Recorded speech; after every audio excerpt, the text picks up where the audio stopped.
Hello friends, colour സ്റ്റോറീസിൻ്റെ മറ്റൊരു cooking വീഡിയോയിലേക്ക് എല്ലാവർക്കും സ്വാഗതം. അപ്പോൾ എല്ലാവരും സുഖമായിട്ടും സേഫായിട്ട് ഇരിക്കാമെന്ന് വിശ്വസിക്കുന്നു. അപ്പം ഞാൻ ഇന്നേ ഒരു വെറൈറ്റി ആയിട്ടുള്ളൊരു മന്തിയുടെ റെസിപ്പി ആയിട്ടാണ് വന്നിരിക്കുന്നത്. ഇതെൻ്റെ സ്വന്തം റെസിപ്പിയാണ്. അതുകൊണ്ട് മന്തി എന്ന് പറയാമോ എന്നും അറിയില്ല കേട്ടോ. അപ്പോൾ എന്തായാലും നമുക്ക് റെസിപ്പി ഒന്ന് നോക്കിയിട്ട് വരാം.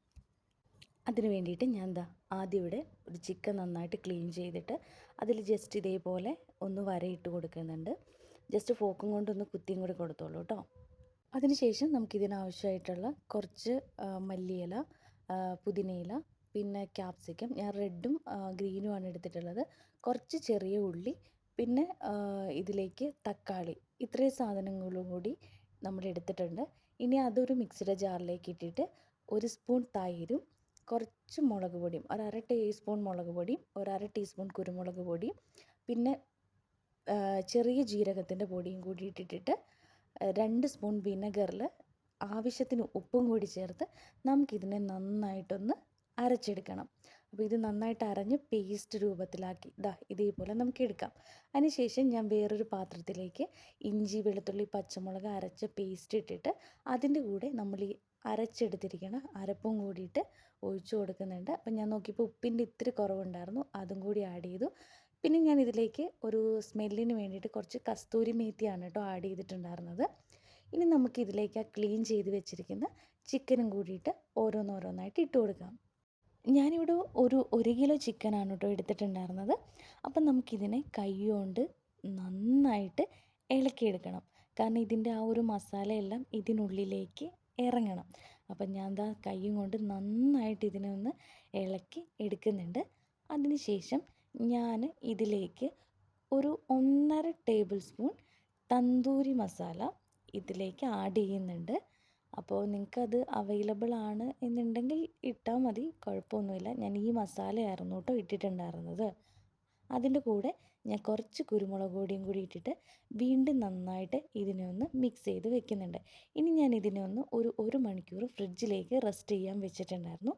കൂടുതൽ സമയം വെച്ചാൽ കൂടുതൽ നന്നാവും കേട്ടോ. അപ്പം ഞാൻ ഫ്രിഡ്ജിൽ നിന്ന് എടുത്തിട്ടുണ്ട്. അതിന് ശേഷം നമുക്കിതിന് ഓവനിൽ വെച്ചിട്ടൊന്ന് ഗ്രില്ല് ചെയ്യണം. അപ്പം ഞാൻ ഫോയിലിട്ടിട്ട് അതിൻ്റെ മേലെ കുറച്ച് എണ്ണ ഒഴിച്ച് കൊടുത്തിട്ടാണ് ഈ ചിക്കൻ പീസസ് എല്ലാം അടുക്കി വെച്ചിട്ടുണ്ടായിരുന്നത്. എന്നിട്ട് നമുക്ക് ഇതിൻ്റെ മേലെയും കുറച്ച് എണ്ണ ഒഴിച്ചതിന് ശേഷം ഈ ഒരു ഓവനിലേക്ക് നമുക്കിതിനെ വയ്ക്കാം. ഞാൻ ഓൾറെഡി പ്രീ ഹീറ്റ് ചെയ്തിട്ടുണ്ടായിരുന്നു ഓവൻ. അപ്പോൾ അതിന് ശേഷം ഞാൻ ഇതിലേക്ക് വെച്ചിട്ടുണ്ട്. അപ്പോൾ വൺ സൈഡ് വെന്ത് കഴിഞ്ഞപ്പോൾ ഞാൻ അതിനെ എടുത്ത് വീണ്ടും മറിച്ചിടുകയാണ്. അപ്പം ഞാൻ കുറച്ചും കൂടി ഓയിൽ അതിൻ്റെ മേലെ ഒഴിച്ചു കൊടുക്കുന്നുണ്ട്. അപ്പോൾ ഇത് വൺ സൈഡ് കുക്കാവാൻ ആക്ച്വലി എനിക്കൊരു 25 മിനിറ്റ്സ് എടുത്തിട്ടുണ്ടായിരുന്നു. അപ്പം ഞാൻ വീണ്ടും തിരിച്ചിട്ട് അത് കുക്കാവാനായിട്ട് അവനിലേക്ക് വീണ്ടും വെച്ചു. ഇനി നമുക്ക് ചോറിനുള്ള പരിപാടി നോക്കാം. അപ്പോൾ മല്ലിയില, പുതിനയില, ക്യാപ്സിക്കം, ഇത് മൂന്നും കൂടെ ഞാനൊരു ചോപ്പറിൽ നന്നായിട്ടൊന്ന് ചോപ്പ് ചെയ്ത് എടുക്കുന്നുണ്ട്. ഇനി നമുക്ക് വേറെ ചോറ് വയ്ക്കാനായിട്ട് ഒരു പാൻ നമുക്ക് ഗ്യാസ് വയ്ക്കാം. അതിലേക്ക് ആവശ്യത്തിനുള്ള ഓയിൽ ഒഴിച്ച് കൊടുത്തതിന് ശേഷം കുറച്ച് മല്ലിയും കുരുമുളകും കൂടി ഞാനൊന്ന് ജസ്റ്റ് ഒന്ന് വറുത്തെടുക്കുന്നുണ്ട്. അതിൻ്റെ ആ ഒരു പച്ചമണം മാറുമ്പോൾ ഒരു ഹാഫ് സവോള ഞാൻ ഇതിലേക്ക് ഇട്ടിട്ട് അതൊന്ന് ഫ്രൈ ചെയ്തെടുക്കുന്നുണ്ട്. ജസ്റ്റ് ഒന്ന് ഫ്രൈ ചെയ്താൽ മതി, ഡീപ്പായിട്ട് ഫ്രൈ ചെയ്യേണ്ട ആവശ്യമില്ല. പിന്നെ 2-3 പച്ചമുളക് കീറിയിട്ടതും, അതുപോലെ തന്നെ നമ്മൾ ഈ ചോപ്പറിൽ അടിച്ചു വെച്ചിരിക്കുന്ന ക്യാപ്സിക്കം, മല്ലിയില, പുതിനയില എല്ലാം കൂടിയിട്ട് ഇതിലേക്ക് ഇട്ട് കൊടുത്തു. ഒരു മാഗി ക്യൂബും കൂടെ ഞാൻ ഇതിലേക്ക് ഇട്ട് കൊടുക്കുന്നുണ്ട്. അപ്പോൾ നമ്മൾ അതിനെ നന്നായിട്ടൊന്ന് വഴറ്റി വെച്ചിട്ടുണ്ട്. ഇനി നമുക്ക് അരി അളന്നെടുക്കണം. ഞാനിവിടെ 1 കിലോ അരിയാണ് എടുത്തിട്ടുണ്ടായിരുന്നത്. അതിനെ നന്നായിട്ട് ഒരു 20 മിനിറ്റ് വെള്ളത്തിൽ കുതിർത്തതിന് ശേഷം ഞാൻ ഇവിടെ സ്റ്റെയിൻ ചെയ്യാൻ വെച്ചിട്ടുണ്ട്.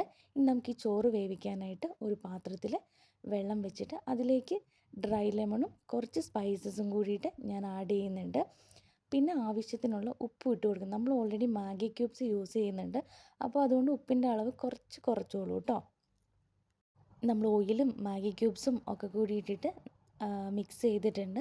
അതൊന്ന് തിളച്ച് വരുമ്പോഴേക്കും നമ്മൾ കഴുകിയ അരി അതിലിട്ട് അതും കൂടി നമുക്കൊന്ന് ജസ്റ്റ് ഒന്ന് ഇളക്കി കൊടുക്കണം.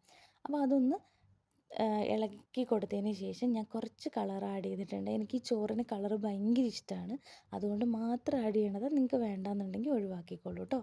അപ്പോൾ ഒരു 20 മിനിറ്റ് കഴിഞ്ഞപ്പോൾ നമുക്ക് ചോറ് ഇതേപോലെ നന്നായിട്ട് ഒരു 85% വെന്തിട്ടുണ്ടായിരുന്നു. അപ്പം നമ്മളത് സ്റ്റെയിൻ ചെയ്ത് മാറ്റി വെച്ചു.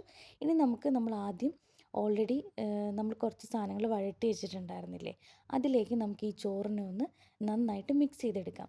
അപ്പോൾ ആദ്യം ഞാൻ കുറച്ച് ചോറിട്ടിട്ട് അത് നമ്മുടെ ഈ ഒരു മസാലയിൽ നന്നായിട്ടൊന്ന് മിക്സ് ചെയ്തു. അതിനുശേഷം ലെയറായിട്ട് നമുക്ക് ഈ ചോറിനെ ഇട്ട് നന്നായിട്ട് ഈ ഒരു മസാലയിൽ മിക്സ് ചെയ്തെടുക്കാം. അപ്പോൾ ബാലൻസ് ഉണ്ടായിരുന്ന ചോറ് ഞാൻ ഇതിലേക്ക് ഇട്ട് കൊടുക്കുന്നുണ്ട്. നമ്മൾ ഈ മസാലയുടെ കൂടെ തന്നെ ഞാൻ കുറച്ച് നമ്മൾ ആ ചിക്കൻ കുക്ക് ചെയ്യുമ്പോൾ ആ ഗ്രില്ലിനകത്തുനിന്ന് കുറച്ച് വെള്ളം ഇറങ്ങുമല്ലോ, അപ്പോൾ ആ ഒരു മസാലയുടെ ആ ഒരു വെള്ളം കൂടിയിട്ട് ഞാൻ ഒരു 3-4 സ്പൂൺ ഇതിലേക്ക് ഒഴിച്ചിട്ടുണ്ടായിരുന്നു. അടിപൊളി ഫ്ലേവറാണ് കേട്ടോ അത്. അപ്പോൾ നമ്മുടെ ചിക്കൻ സെറ്റായിട്ടുണ്ട്. അപ്പം ഞാൻ ഇതിൻ്റെ മേലെ കുറച്ച് ബട്ടർ ജസ്റ്റ് ഒന്ന് തേച്ച് കൊടുക്കുന്നുണ്ട്. ഓപ്ഷണലാണ്. ഞാൻ ആ ഒരു ടേസ്റ്റ് എനിക്കിഷ്ടമായതുകൊണ്ട് തേച്ച് കൊടുക്കുന്നതാണ്. അപ്പോൾ എല്ലാ സൈഡിലും ബട്ടർ നന്നായിട്ട് സ്പ്രെഡ് ചെയ്തതിന് ശേഷം നമ്മൾ ആ ചിക്കനെ ചോറിൻ്റെ മേലെ ഇതുപോലെ ഒന്ന് അടുക്കി വെച്ചിട്ടുണ്ട്. ഇനി നിങ്ങൾക്ക് വേണമെന്നുണ്ടെങ്കിൽ ഇതിൽ സ്മോക്ക് ചെയ്തിട്ട് മന്തിയായിട്ട് എടുക്കാം. ഞാൻ സ്മോക്ക് ചെയ്തിട്ടുണ്ടായിരുന്നില്ല. ഞാൻ ഇതേപോലെ തന്നെ ഒരു 5 മിനിറ്റ് വെച്ച് കുക്ക് ചെയ്തെടുക്കുകയായിരുന്നു ചെയ്തിട്ടുണ്ടായിരുന്നത്. അപ്പം നല്ല അടിപൊളി ടേസ്റ്റി ആയിട്ടുള്ളൊരു മന്തി റെഡി ആയിട്ടുണ്ടായിരുന്നു. അപ്പം ഞാൻ ഇതിന് വേണ്ടിയിട്ട് കുറച്ച് മയണൈസും തക്കാളിയുടെ ചട്നിയൊക്കെ റെഡിയാക്കിയിട്ടുണ്ടായിരുന്നു. അപ്പം നിങ്ങൾക്ക് ഈ വീഡിയോ ഇഷ്ടപ്പെട്ടു എന്നുണ്ടെങ്കിൽ ലൈക്ക് ചെയ്യുക, ഷെയർ ചെയ്യുക, ചാനലൊന്ന് സബ്സ്ക്രൈബ് ചെയ്ത് സപ്പോർട്ട് ചെയ്യുക. അപ്പോൾ ഇനി മറ്റൊരു വീഡിയോ ആയിട്ട് നമുക്ക് അടുത്ത ദിവസം കാണാം. Okay, by.